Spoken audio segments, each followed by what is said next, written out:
kembali bersama saya Mega Karina Mamusung. Episode patroli kali ini mengulas tentang motif dibalik tewasnya Sumi dan putrinya Garbi di tangan Alau suami tirinya. Tersangka mengaku membunuh karena motif api cemburu.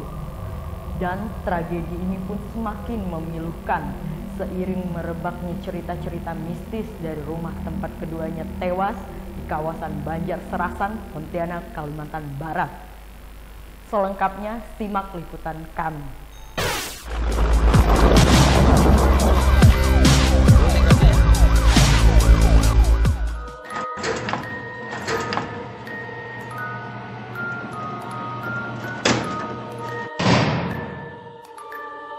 Tinju bukan dia tadi tapi kira dia lagi. Saya udah tak mampu nengok dia. Begitu dia di jembatan cucu saya, anak saya pak tinju tadi. Memang saya tak suka benar mas. Tolong mas, hukum yang setimpal mas. Bila perlu dihukum mati aja itu minta saya. Saya tidak perlu apa biar barang-barang dia hilang semua serpihan hilang masa bodoh. Yang penting dia dihukum setimpal. Rugi saya. Anak saya mati dia dihukum aja berapa tahun keluar. Itu percuma. Lebih bagus cukup mati aja. Saya Narina. Terungkap sudah identitas pembunuh Sumiati alias Umi Sibarani dan putrinya Garbi alias Gebi.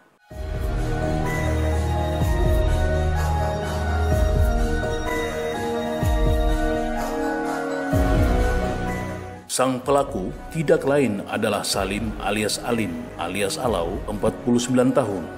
Tersangka adalah suami ketiga Sumi yang menikahinya secara siri.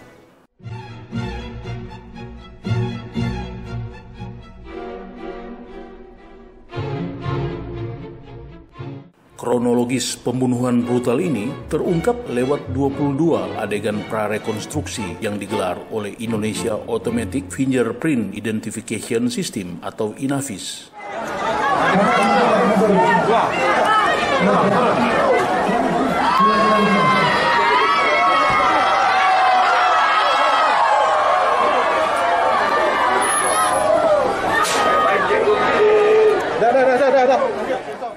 Tim identifikasi tempat kejadian perkara atau TKP Polresta Pontianak ini menggelar reka ulang di dalam dan bagian luar rumah korban.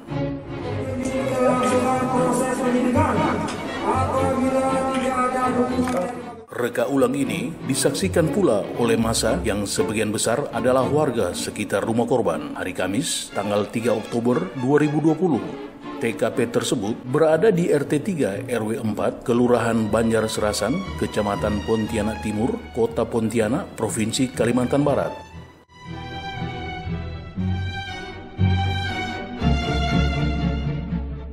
Selama reka ulang, terlihat profesionalisme tim INAFIS Polresta Pontianak yang memang merupakan garda terdepan dalam kegiatan olah TKP dalam setiap satuan reskrim atau reserse. Tugas mereka terkait dengan proses pengungkapan suatu tindak pidana melalui kegiatan identifikasi yang digelar secara detil, termasuk dalam kasus tewasnya Sumi dan Gebi.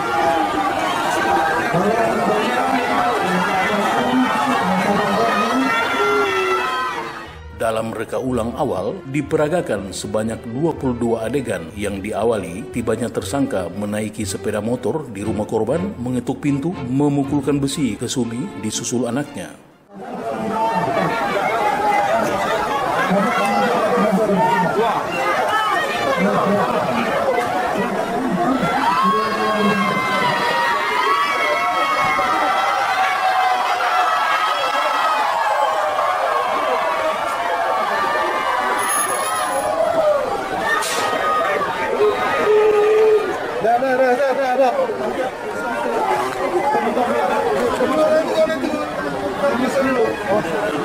Korban Sumiati sudah kan tersangka itu.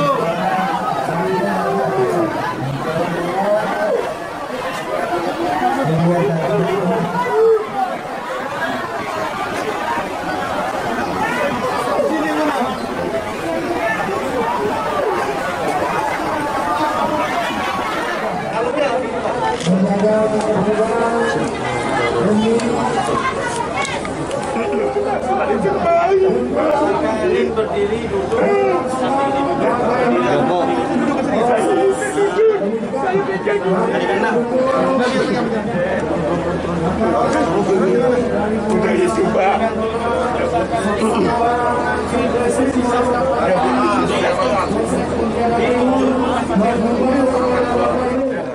Juga diperagakan adegan ketika pelaku kembali memukulkan besi ke tubuh dan tengkuk Sumiati dan Gebi yang masih bergerak-gerak. Kedua korban diperankan oleh seorang polisi wanita.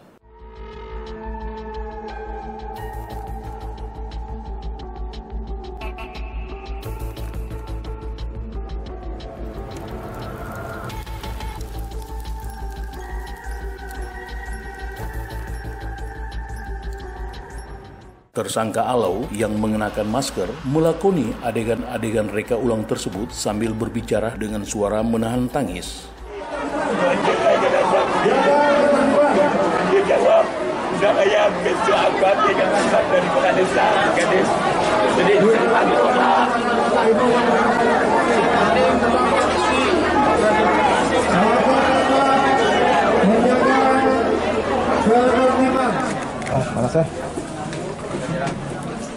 Melihat korban Gerbi masih kakinya bergerak, kemudian memukul sebanyak 2 kali. Tempel ya? Tempel. Mukul kepala. Berapa? 17 kan? 17. Tempel. Dah. Oke. Adapun jenazah keduanya ditemukan oleh pihak keluarga di rumah di Banjar Serasan tersebut pada 24 September 2020. Dobrak pintu tahu udah terkapar di situ. Awalnya memang ada kecurigaan dari pihak keluarga nih Pak? Dari pihak keluarga dan mulai curiga dari orden itu keluar. Jadi pihak adiknya bilang dobrak ya bang, saya dobrak. Terus ada kecurigaan mau ke sini nih Kak? Udah ngumpul di rumah mama mertua saya. Udah ngumpul semuanya. Saya ditelepon suruh datang, saya datang ke sini langsung. Yang udah ngumpul di sini. Sebelumnya ada pihak keluarga memang ada menghubungi Pak untuk para korban ini? Anak saya menghubungi anaknya. HP-nya aktif tapi tidak diangkat. Tapi memang sebelumnya sempat ke sini Pak, anak Bapak? Siapa? Sempat ke sini juga anak Bapak sebelumnya? Ini sebelum dia meninggal ya ada ya? Sebelum dia meninggal ada kan 2 minggu yang lalu. Tersangka sendiri akhirnya dicokok oleh tim kejahatan keras atau Jatanras Polresta Pontianak hari Kamis 1 Oktober 2020 dini hari di salah satu kawasan di Kecamatan Tarentang, Kabupaten Kuburaya, Kalimantan Barat.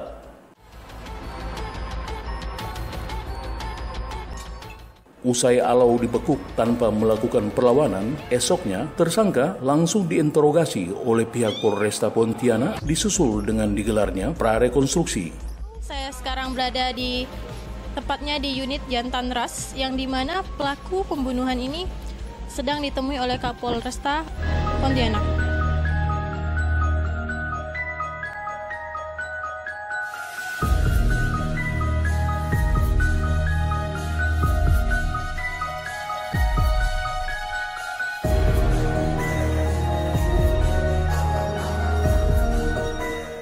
Jalannya prarekonstruksi ini dihadiri oleh warga sekitar serta keluarga korban. Sebelum maupun sesudah reka ulang itu, keluarga korban serta warga menjadi emosional.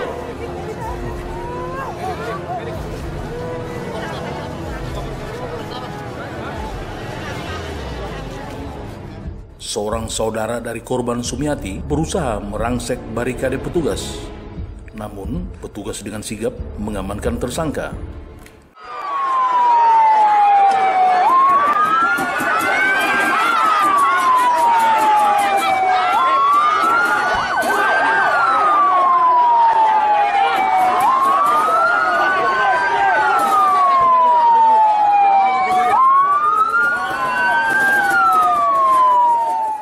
Bahkan Ngadina, 60 tahun, ibu Sumiati yang juga nenek dari Gebi, tidak bisa menahan emosinya. Tinju bukan dia tadi, tapi kira dia lagi. Kita udah tak mampu nengok dia. Begitu dia di jembatan cucu saya, anak saya pak tinju tadi. Memang saya tak suka benar, Mas. Tolong, Mas. Hukumnya yang setimpal mas, bila perlu dikompati aja itu minta saya. Saya tidak perlu apa, biar barang-barang dia hilang semua sertifikat hilang masa bodoh. Yang penting dia dihukum setimpal. Rugi saya, anak saya mati, dia dihukum punya berapa tahun keluar, itu percuma. Lebih bagus cukup mati aja. Saya darilah. Reka ulang itu sendiri masih dalam tahap awal. Pasalnya, pihak kepolisian sedang mencari semua barang bukti, di antaranya perahu cepat atau speedboat yang digunakan oleh tersangka ketika kabur lewat Sungai Kapuas menuju persembunyiannya di kawasan Tarentang, Kabupaten Kuburaya. Sebab, sebagaimana pengakuan tersangka, speedboat tersebut ditenggelamkannya setiba di Tarentang. Begitu pula dengan sebatang besi yang dia buang. Besi penyambung baling-baling speedboat ini digunakannya untuk menganiaya kedua korban hingga tewas.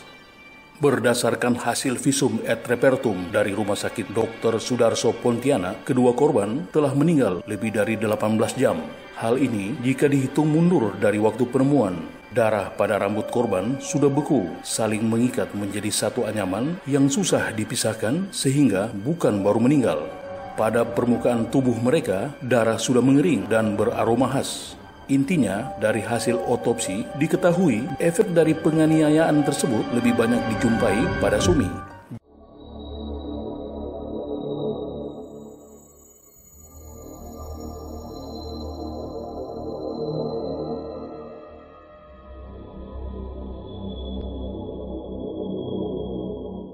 Jika semua barang bukti sudah lengkap, maka bakal segera digelar rekonstruksi lengkap untuk melengkapi pemeriksaan kasus sadis tersebut. Ditambah dengan pengembangan dari olah TKP, hasil interogasi terhadap tersangka, serta rekonstruksi, maka tidak tertutup kemungkinan adanya pihak-pihak lain yang terlibat dalam kasus ini. Misalnya, pihak yang membantu atau meloloskan diri sehingga Alau bisa bersembunyi di Tarentang selama hampir sepekan sebelum akhirnya dicokok oleh petugas kepolisian. Ya Pak. Tersangka Lin bin Mary kembali ke ruang tamu. Motif pembunuhan itu sendiri, sebagaimana pengakuan tersangka, didasari oleh rasa cemburu. Alih-alih menyesali perbuatannya, Alai sempat berusaha bunuh diri dengan menenggak cairan beracun. Iya Pak, dia memang pernah cerai sama saya. Saya nggak mau Pak. Saya sayang Pak sama dia Pak. Kalau sayang kenapa harus dibunuh? Itulah kenapa bisa terjadi seperti ini Bu. Benar-benar hilang saya. Itulah Pak. Ibu yang terjadi ya. Siapa namanya Bapak Misi? Istri saya Pak. Nah itu Pak udah nggak ada lagi Pak yang saya sampaikan. Saya benar-benar minta maaf keluarga sekeluarga Umi. Saya memang salah. Saya siap untuk menjalankan hukuman apa yang atas perbuatan saya dan juga warga negara Indonesia. Itulah apa yang saya sampaikan kepada ibu-ibu. Terima kasih. Assalamualaikum warahmatullahi wabarakatuh.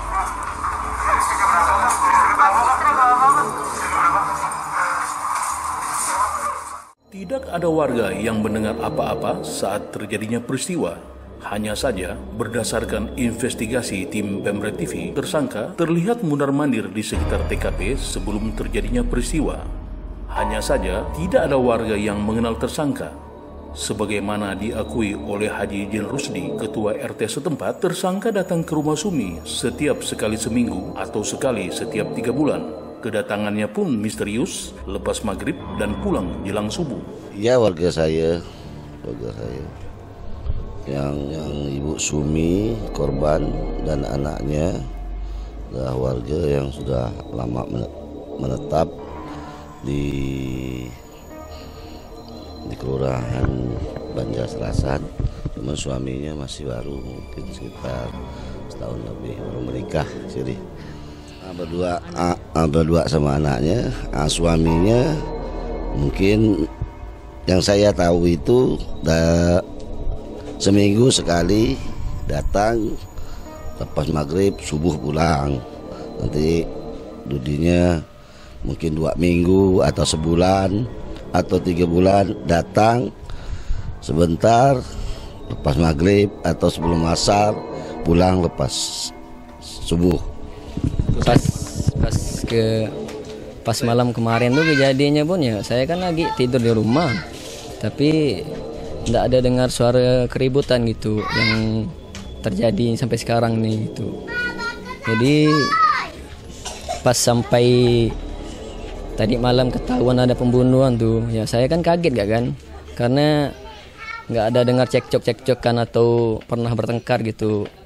Karena kami di sini juga pun nggak tahu kalau itu pernah kelahi atau enggak sama suaminya gitu. Ya. Memang cemburu sering dijadikan alasan oleh seseorang untuk melukai bahkan melenyapkan nyawa orang lain. Misalnya karena pasangannya ketahuan berselingkuh sehingga orang bisa berbuat nekat yang notabene merugikan diri sendiri. Menurut Ketua Majelis Pengembangan Pelayanan Keprofesian Psikiatri Dr. Nurmiati Amir SPKJ, terdapat dua kondisi yang menyebabkan orang bisa membunuh orang lain karena cemburu. Pertama, karena pelaku memiliki waham atau delusi sehingga tidak mampu mengontrol amarahnya. Orang yang memiliki waham atau delusi tetap cemburu dan tetap tidak percaya walaupun orang yang dicemburinya itu sudah memperlihatkan bukti-bukti yang menunjukkan bahwa dia tidak melakukan hal yang dituduhkan. Waham atau delusi adalah suatu keyakinan yang salah dan tidak sesuai fakta, sebab waham atau delusi itu membuat seseorang nekat melakukan kekerasan bahkan membunuh karena dia begitu yakin dengan pikirannya itu walaupun sebenarnya cuma menduga-duga. Kedua, ada juga orang yang tidak memiliki waham atau delusi tapi nekat membunuh karena cemburu.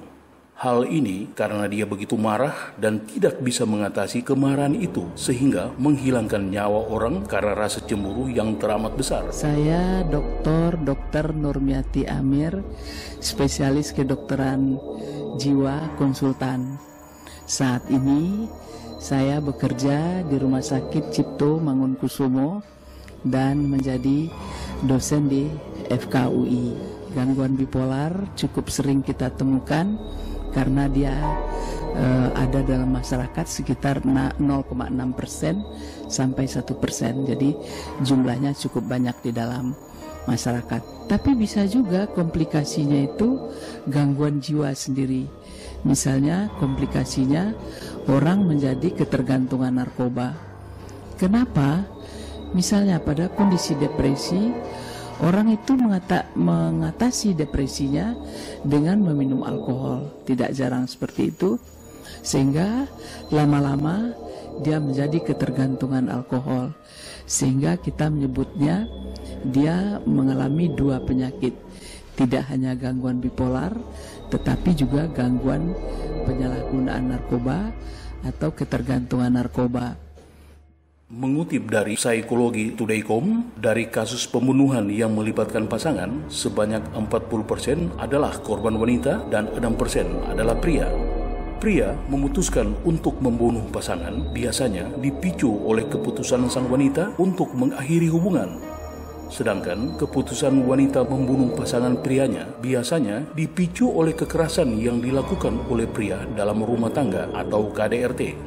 Pria yang melakukan pembunuhan kepada pasangannya mengaku bahwa mereka melakukan pembunuhan karena cinta. Mereka juga mengaku bahwa pembunuhan tersebut merupakan wujud cinta yang berlebihan.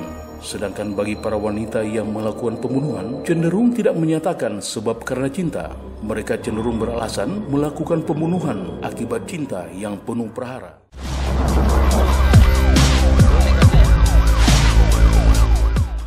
Pemirsa, tayangan tadi menandai akhir dari jumpa kita. Terima kasih atas perhatian Anda. Saya Mega Karina Mamusung bersama seluruh kerabat kerja yang bertugas mohon undur diri dari hadapan Anda. Salam Pembet.